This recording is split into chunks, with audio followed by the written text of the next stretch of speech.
Hello दोस्तों, मैं आपका अपना जीके सर। उम्मीद करता हूँ आप लोग अच्छे होंगे और आप लोगों की पढ़ाई अच्छी चल रही होगी। जो भी इस चैनल पे नए हैं, आप हमारे चैनल को सब्सक्राइब कर सकते हैं, शेयर कर सकते हैं अपने दोस्तों के साथ, क्योंकि आपके एक सब्सक्राइब करने से हमें मोटिवेशन मिलता है और आपके लिए और मेहनत करने का दिल करता है। ठीक है, तो आज हम शुरू करते हैं। आज दिनांक है 9 सितंबर। आपको पता ही होगा 9 सितंबर 2023, जो आज के दिनांक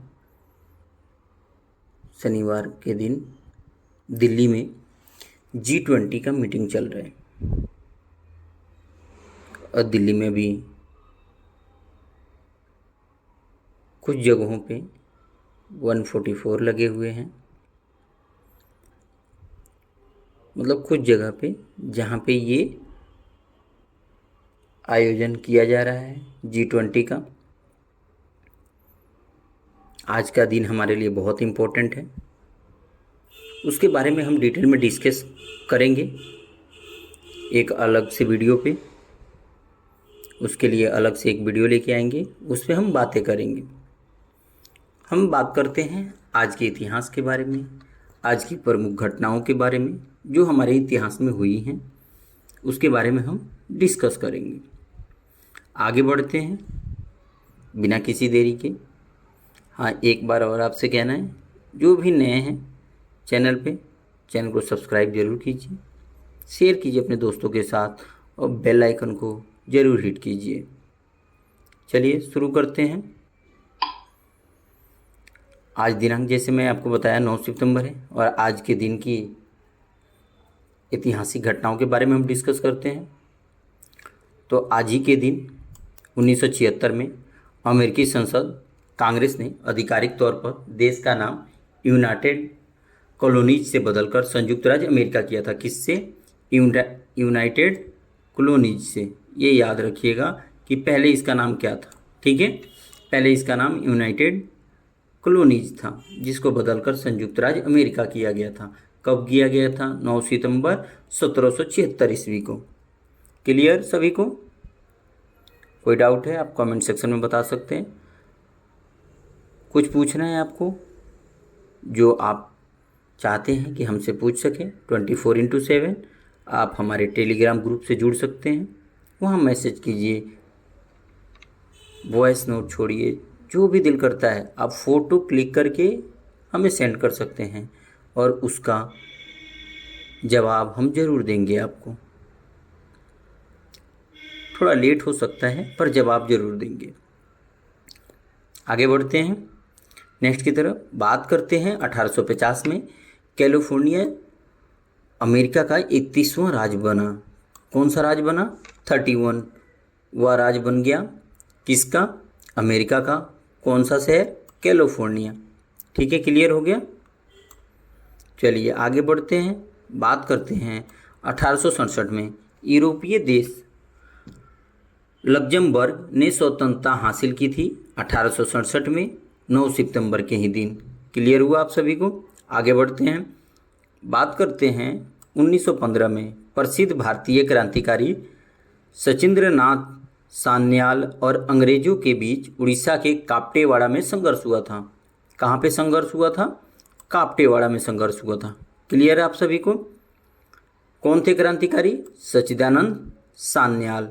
ठीक है, और अंग्रेजों के बीच 9 सितंबर 1915 ईस्वी को। क्लियर सभी को? चलिए आगे बढ़ें। चलिए बात करते हैं 1920 में अलीगढ़ का एंग्लो ओरिएंटल कॉलेज, जिसको अलीगढ़ मुस्लिम विश्वविद्यालय में रूपांतरित हो गया, उसको हम पहले किस नाम से जानते थे? पहले उसको बोला जाता था अलीगढ़ का एंग्लो ओरिएंटल कॉलेज। क्या? अलीगढ़ का एंग्लो ओरिएंटल कॉलेज जिसको बोला जाता था। क्लियर आप सभी को? इसका नाम जो था अलीगढ़ मुस्लिम विश्वविद्यालय, उसमें 1920 में इसको चेंज किया गया था। ये याद रखिएगा, ये इम्पोर्टेंट है, पेपर में आते भी हैं। आगे बढ़ते हैं, बात करते हैं 1924 में 9 सितंबर से 11 सितंबर तक भारत में कोहाट दंगे हुए थे। कौन से दंगे हुए थे?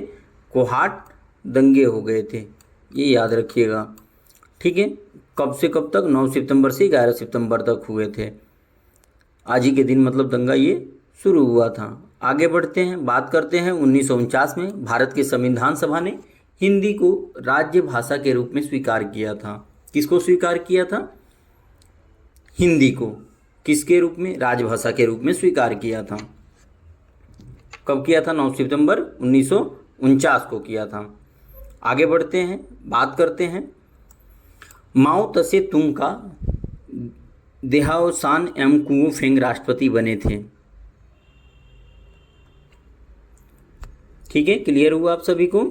1976 में बने थे, 9 सितंबर के दिन बने थे। आगे बढ़ते हैं, बात करते हैं 1939 में द्वितीय विश्व युद्ध के दौरान नाजी सेना वर्साय पहुंची थी। कहाँ पहुंची थी? वर्साय पहुंची थी। कौन सी सेना? नाजी सेना। क्लियर आप सभी को? क्लियर हो गया? आगे बढ़ते हैं, बात करते हैं 1954 में अफ्रीकी देश अल्जीरिया में भूकंप से 1400 लोग मारे गए हैं। आज भी भूकंप आया है। कमेंट सेक्शन में बताइएगा किसको किसको पता है। अभी मोदी जी G20 का संबोधन कर रहे थे, उसमें भी उन्होंने संबोधन किया था। कमेंट सेक्शन में बताइएगा किस देश में आया है। ठीक है, M से नाम है, इतना हिंट दे दिया, कमेंट सेक्शन में बताइएगा। आगे बढ़ते हैं, बात करते हैं 1965 में तिब्बत चीन का स्वायत्त क्षेत्र बना। क्या बना? तिब्बत जो है वो चीन का स्वायत्त क्षेत्र बन गया था 1965 में। आगे बढ़ते हैं, बात करते हैं 1967 में युगांडा ब्रिटेन से आज़ाद हुआ था। कौन सा देश? युगांडा जो था वो ब्रिटेन से आज़ाद हो गया था। क्लियर आप सभी को? आगे बढ़ते हैं, बात करते हैं 1979 में जोगेंद्र नाथ हजारिका वो मुख्यमंत्री का पद उन्होंने ग्रहण किया था। बताइएगा किस स्टेट का उन्होंने मुख्यमंत्री का पद ग्रहण किया था। क्लियर आप सभी को? आगे बढ़ते हैं, बात करते हैं 1991 में ताजिकिस्तान ने सोवियत संघ से स्वतंत्रता हासिल की थी और आज इसका दिवस भी है, ताजिकिस्तान स्वतंत्रता दिवस। आगे हम डिस्कस करेंगे इसके बारे में, डिटेल में बात करेंगे। आगे बढ़ते हैं, बात करते हैं 1998 में अमेरिकी राष्ट्रपति बिल क्लिंटन और मोनिका लेविंस्की प्रकरण पर स्वतंत्र वकील केनेथ स्टार ने अपनी चर्चित रपट कांग्रेस को प्रेषित किया। थोड़ा हो जाता है कभी कभी बोलने में, है ना, इंसानी है, गलतियां तो सबसे होती रहती हैं। अगर कहीं गलती होता है आप लोग ज़रूर बताइएगा कमेंट सेक्शन में, उसको सुधारने की मैं कोशिश करूँगा। और क्या क्या चेंजेस चाहिए आप लोगों को वो भी ज़रूर बताइएगा थोड़ा कमेंट सेक्शन में। पूरा मैं 100% कोशिश करूँगा उसको चेंज करूँ। क्लियर हुआ आप सभी को? नाम पता चल गया कौन कौन थे?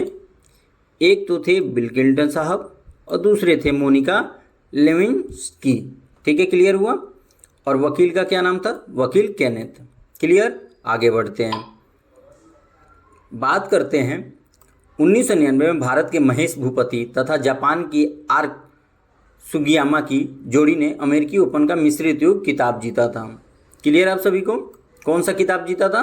अमेरिकी ओपन का मिश्रित युगल खिताब उन्होंने जीत लिया था। नाम क्या था? भारत के महेश भूपति तथा जापान की आर सुगियामा, ये याद रखिएगा।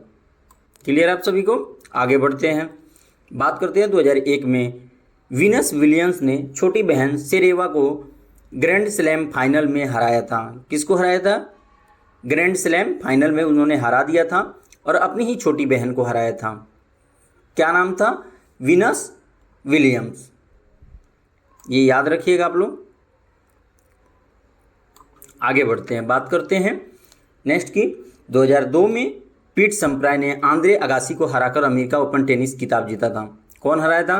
पीट सम्प्रास ने आंद्रे अगासी को हराया था और अमेरिकी ओपन टेनिस का उन्होंने खिताब जीत लिया था। कब जीता था? 2002 में 9 सितंबर के दिन।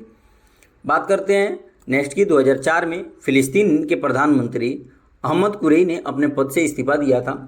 कहाँ के प्रधानमंत्री थे वो? फिलिस्तीन के प्रधानमंत्री थे, उन्होंने अपने पद से इस्तीफा दे दिया था 2004 में 9 सितंबर के दिन। आगे बढ़ते हैं। क्लियर सभी को ना, कोई डाउट? चलिए आगे बढ़ते हैं। 2006 में अंतर्राष्ट्रीय दबाव के मद्देनजर इजराइल द्वारा 8 सप्ताह से की गई लेबनान की नौसैनिक घेराबंदी को समाप्त किया था। किसकी सेना को घेर लिया था? लेबनान की जो सेना थी उसको उन्होंने घेराबंदी कर लिया था और उस घेराबंदी को उन्होंने समाप्त किया था। किसके द्वारा? इजराइल के द्वारा। क्लियर आप सभी को? बात करते हैं अमेरिकी राज्य फ्लोरिडा के केप कैवेरल स्पेस सेंटर से अंतरिक्ष यान अटलांटिस ने अंतरिक्ष के लिए उड़ान भरी थी। वो भी 2006 में 9 सितंबर के दिन ही भरी थी। याद रखिएगा, केप कैनावेरल स्पेस सेंटर से अंतरिक्ष यान अटलांटिस, नाम क्या है उसका? अटलांटिस है। उसको अंतरिक्ष के लिए उड़ान भरा गया था 2006 में। नेक्स्ट की बात करते हैं। 2007 में वेनिस फिल्म फेस्टिवल में हॉलीवुड एक्टर ब्रैड पिट को बेस्ट एक्टर का था। केट ब्लैंचेट को बेस्ट एक्ट्रेस का अवार्ड प्रदान किया गया था। क्लियर आप सभी को? कब किया गया था? 2007 में किया गया था। एक्टर कौन थे?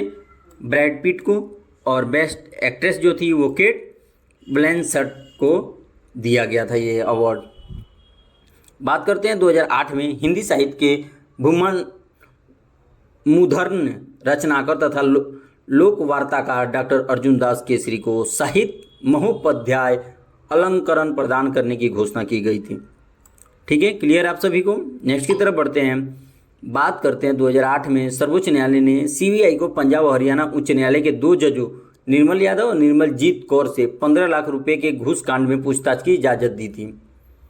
इन दोनों को, ये दोनों के दोनों जो थे ये हरियाणा उच्च न्यायालय के 2 जज थे। इनको सीबीआई ने आदेश दिया था कि इन्होंने 15 लाख रुपए के घूस कांड में पूछताछ की इजाज़त दी थी। आगे बढ़ते हैं। बात करते हैं 2009 में रेल मंत्रालय ने गृह मंत्रालय की तर्ज पर अपने कर्मचारियों के लिए बायोमेट्रिक पहचान प्रणाली शुरू करने की घोषणा की थी। किसने किया था? रेल मंत्रालय ने किया था। और किस मंत्रालय के बेसिस पे? गृह मंत्रालय के, क्योंकि गृह मंत्रालय में पहले से लगी हुई थी बायोमेट्रिक पहचान प्रणाली। आगे बढ़ते हैं। बात करते हैं 2010 में दादा साहब फाल्के पुरस्कार देने का निर्णय किया गया था। कब किया गया था? 9 सितंबर 2010 को। आगे बात करते हैं 2011 में पूरा वैज्ञानिकों ने एक अवशेष का पता लगाया। यह मनुष्य का सबसे पुराना पूर्वज है जो लगभग 20 लाख वर्ष पूर्व पृथ्वी पर पाया जाता था। यह बंदर जैसा दिखता है और इसका नाम ऑस्ट्रेलोपिथेकस सेडिवा है। क्या नाम है? ये नाम याद रखिएगा आप लोग, ऑस्ट्रेलोपिथेकस सेडिवा, ये याद रखिएगा आप लोग। ठीक है, पक्का याद रखिएगा। 20 लाख पूर्व पृथ्वी पर पाया जाता था। आगे बढ़ते हैं। क्लियर आप सभी को? नेक्स्ट की बात करते हैं। 2011 में वैज्ञानिकों को ऑटिज्म से जुड़े 2 अलग अलग जैविक तनाव का पता चला, जिसके बारे में उनका दावा है कि इससे बीमारी के प्रभावी इलाज का विकास हो सकेगा। इन खोजों की तुलना 1960 के दशक में हुई कैंसर के विभिन्न परमाणु की खोजों से की जा रही है और इसमें उम्मीद जगी थी लोगों को कि इससे ऑटिज्म ग्रस्त बच्चों के संपर्क जो है वो समाजीकरण और अन्य समस्याओं को ज़्यादा आसानी से जल्दी से निपटा जा सकता है, इसलिए इसका किया गया था। 2012 में इराक में बम हमले से 100 से अधिक लोगों की मौत हो गई थी और 350 लोग अन्य घायल हो गए थे। कब की बात है? 2012 में। आगे बढ़ते हैं। बात करते हैं आज के दिन जन्मे प्रसिद्ध व्यक्तियों के बारे में कि आज के दिन किनका किनका जन्म हुआ है। इस चीज़ के बारे में यहाँ पे हम डिस्कस करेंगे। चलिए आगे बढ़ते हैं। बात करते हैं 1998 में तुलिका मान जो भारत की जूडो खिलाड़ी थी, इनका जन्म हुआ था आज ही के दिन। आज जिनका भी जन्म है उनको मेरी तरफ से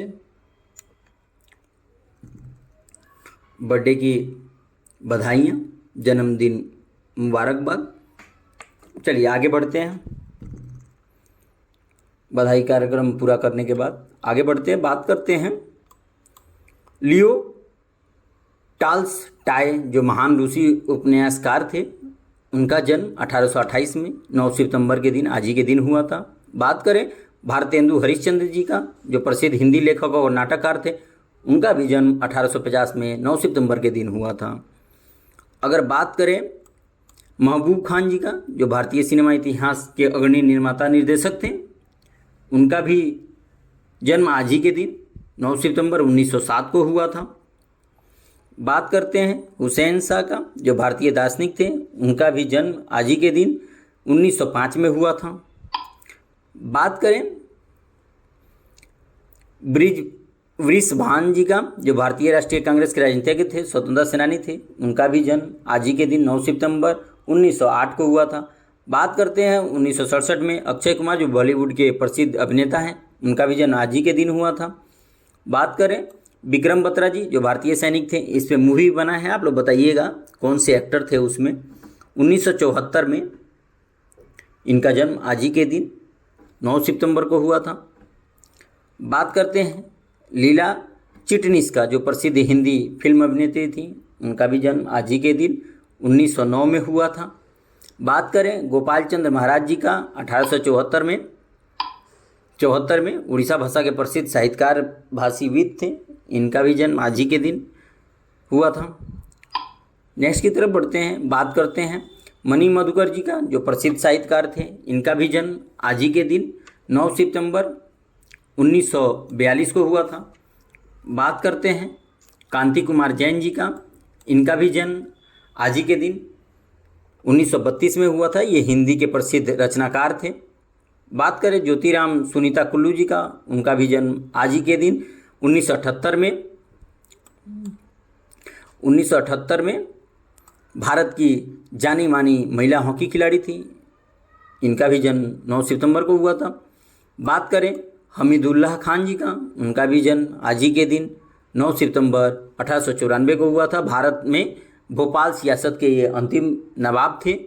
अगर बात करें 1880 में, तो अर्जुन लाल सेठी जी का, जो भारत के स्वतंत्रता सेनानियों में से एक थे, उनका भी जन्म आज ही के दिन 9 सितंबर 1880 को हुआ था। बात करते हैं 9 सितंबर के दिन हुए प्रसिद्ध व्यक्तियों के निधन के बारे में, जिनका आज के दिन निधन हुआ था। अगर बात करें 1999 में जोगेश दास जी का, जो असमिया भाषा के प्रसिद्ध साहित्यकारों में से एक थे, उनका निधन आज ही के दिन 9 सितंबर 1999 को हुआ था। बात करें शेख अब्दुल्ला जी का, जो कश्मीर के नेता थे, आपको पता ही है, 1982 में आज ही के दिन हुआ था। बात करें सदाशिव त्रिपाठी जी का, जो भारतीय राष्ट्रीय कांग्रेस के राजनीतिज्ञ और उड़ीसा के 5वें मुख्यमंत्री थे, उनका भी निधन आज ही के दिन 1980 में हुआ था। क्लियर हुआ आप सभी को? अब आपको पता ही है कि जो मेरा लोकेशन है वो दिल्ली है और G20 का भी समय चल रहा है, तो हमारे गलियों में भी गश्त तो होती रहती हैं, तो ये आपको सायरन थोड़ा सा सुनने को मिलेगा, इसके लिए आपसे माफ़ी चाहता हूँ। लाइव को मुझे होल्ड करना पड़ेगा, उसके लिए खेत थोड़ा सा। कहाँ थे हम लोग? हाँ, चली गई। अब क्या करें, ये तो करना ही पड़ेगा।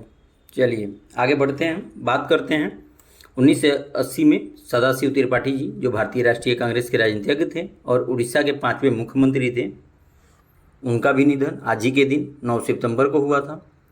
बात करते हैं लाला जगत नारायण जी का, इनका भी निधन 9 सितंबर 1981 को हुआ था। पत्रकार थे ये, हिंदू समाचार समूह के संस्थापक थे।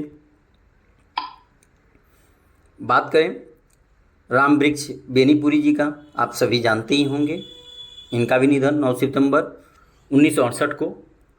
भारत के ये प्रसिद्ध उपन्यासकार थे, कहानीकार थे, निबंधकार थे, नाटककार थे, क्रांतिकारी थे, पत्रकार थे, संपादक थे, बताइए क्या क्या नहीं थे ये।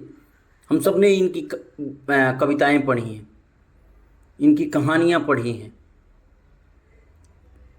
इनके निबंध पढ़े हैं हमने। आगे बढ़ते हैं, बात करते हैं नेक्स्ट की तरफ। बात करते हैं वर्गीज कुरियन जी का, जो 2012 में 9 सितंबर के दिन ही इनका भी निधन हुआ था। ये उद्योगपति थे और श्वेत क्रांति के जनक भी इनको कहा जाता है। बात करते हैं आनंद कुमार स्वामी जी का। इनका भी निधन 1947 में आज ही के दिन हुआ था। ये भारत के सुविख्यात कलामर्ज्ञ तथा चिंतक थे ये। बात किया जाए अकबर इलाहाबादी जी का, आप लोगों ने तो नाम सुना ही होगा। इनका भी निधन आज ही के दिन 1921 में हो गया। और ये हिंदुस्तानी जवान और हिंदुस्तानी तहजीब के बड़े मजबूत और दिलेर शायर थे। इनकी शायरी, लोग कहते हैं ना इलाहाबादी शायरी, अकबर इलाहाबादी शायरी, तो यहीं से आता है। इनको ज़रूर एक बार याद किया जाता है अगर वहाँ की शायरी की बात किया जाए। बहुत दिलेर शायर थे। नेक्स्ट की तरफ बढ़ते हैं, बात करते हैं महत्वपूर्ण उत्सव और दिवस के बारे में कि आज कौन कौन सी उत्सव हैं, क्या क्या दिवस है, इन सब के बारे में हम डिस्कस करते हैं आज के दिन। आगे बढ़ते हैं, बात करते हैं शिक्षा को हमले से बचाने के लिए अंतर्राष्ट्रीय दिवस। ऑब्वियस ही बात है, आपको टाइटल पढ़ के ही पता चल जा रहा होगा कि क्या है, मतलब शिक्षा के हमले से बचाने के लिए अंतर्राष्ट्रीय दिवस। तो आपको बता दें कि 9 सितंबर को विश्व स्तर पे शिक्षा को हमले से बचाने के लिए अंतर्राष्ट्रीय दिवस जो है वो मनाया जाता है। इसकी जो पहली शुरुआत हुई थी वो 2020 में शिक्षा को हमले से बचाने के लिए इसकी की गई थी। और इसका मुख्य उद्देश्य जो था वो छात्रों और शिक्षकों के लिए सुरक्षा और सुरक्षा के स्थानों के रूप में स्कूलों की सुरक्षा के महत्व के बारे में जागरूकता बढ़ाना और सार्वजनिक एजेंडे के शीर्ष पे शिक्षा को बनाए रखने के लिए आवश्यकता है, उसके लिए ये दिवस जो है ये मनाया जाने लगा। कब? 2020 में। यहाँ पे मैं लिख देता हूँ, आप लोग नोट डाउन कर लीजिएगा।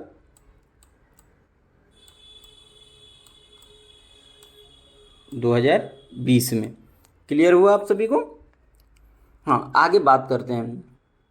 अब स्कूलों को सार्वजनिक एजेंडों के शीर्ष पे इसलिए इसको किया गया था। अगर बात करते हैं कि इसकी आवश्यकता जागरूकता बढ़ाने के लिए किया जाता है, और ये महत्वपूर्ण इसलिए हो जाता है क्योंकि सशस्त्र संघर्ष वाले अधिकांश देशों में सेना स्कूलों और अन्य शैक्षणिक संस्थानों का उपयोग करती है। नतीजतन छात्र गुणवत्तापूर्ण शिक्षा प्राप्त करने के अपने अधिकार से वंचित रह जाते हैं। इस दिन की स्थापना संयुक्त राष्ट्र महासभा के प्रस्ताव 74:275 को अंगीकार करके की गई थी। याद रखिएगा, 74:275। इस दिन की स्थापना संयुक्त राष्ट्र महासभा के सर्वसम्मत निर्णय द्वारा की गई थी, जिसमें यूनेस्को और यूनिसेफ को संघर्ष से प्रभावित देशों में रहने वाले लाखों बच्चों की दुर्दशा के बारे में जागरूकता बढ़ाने का आह्वान किया गया था। अगर दिवस की घोषणा करने वाला संकल्प कतर राज्य द्वारा प्रस्तुत किया गया था। किस राज्य के द्वारा? कतर राज्य के द्वारा, और 62 देशों द्वारा सह प्रायोजित किया गया था इसको। कितने? 62। क्लियर हुआ आप सभी को? चलिए आगे बढ़ते हैं और बात करते हैं नेक्स्ट जो भी दिवस है उसके बारे में हम डिस्कस करेंगे। नेक्स्ट जो है क्या हो सकता है, किसी को पता है? नेक्स्ट जो है विश्व ईवी दिवस। कौन सा दिवस?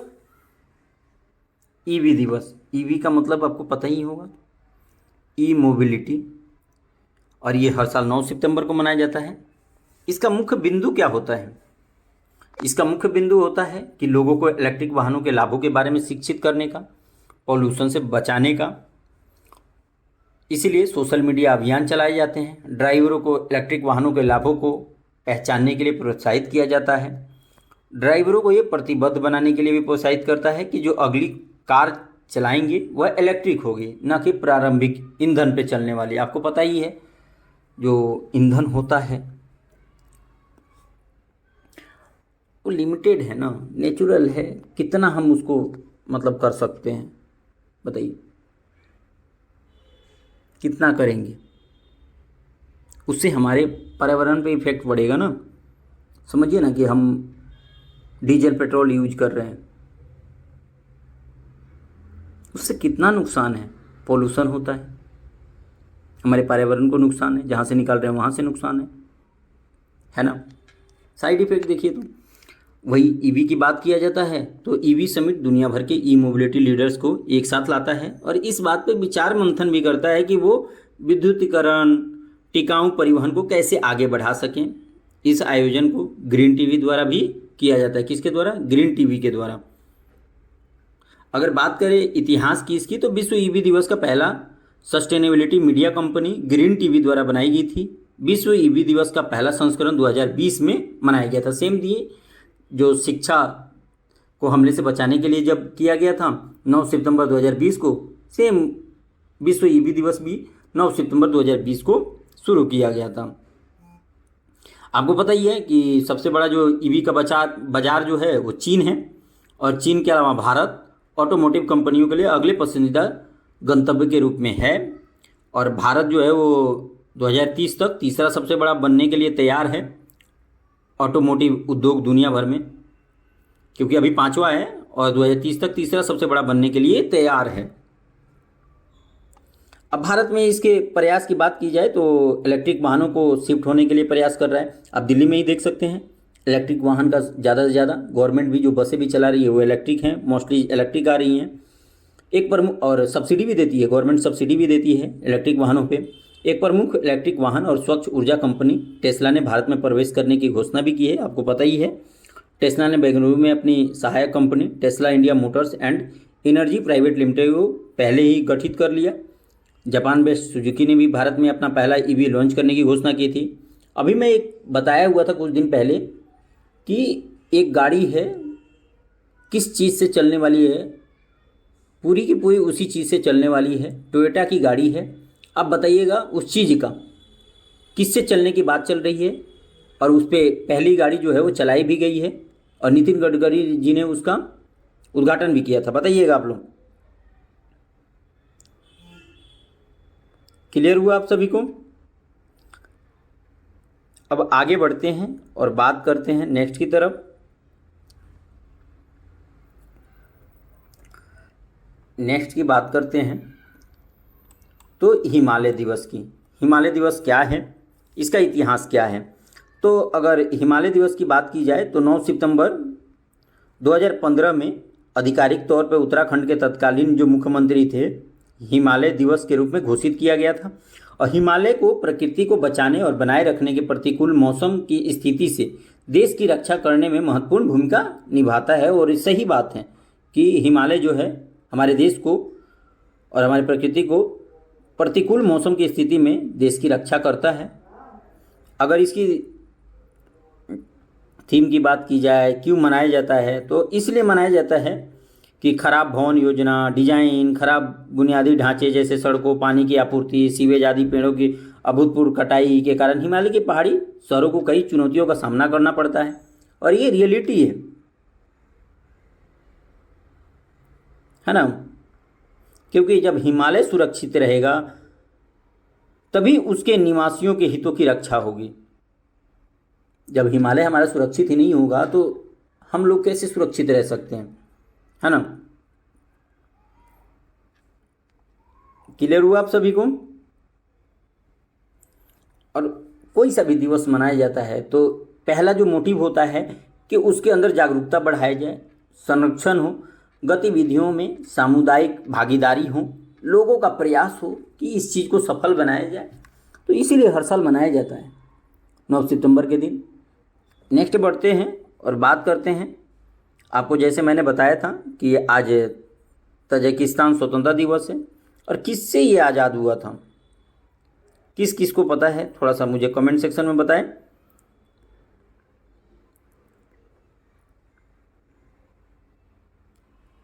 बताइए फटाफट।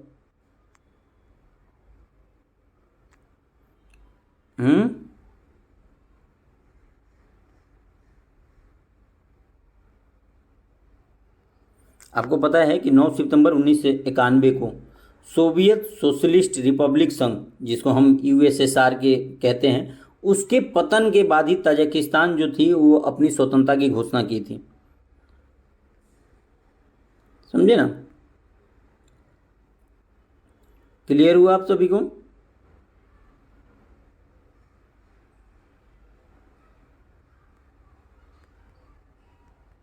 कोई डाउट?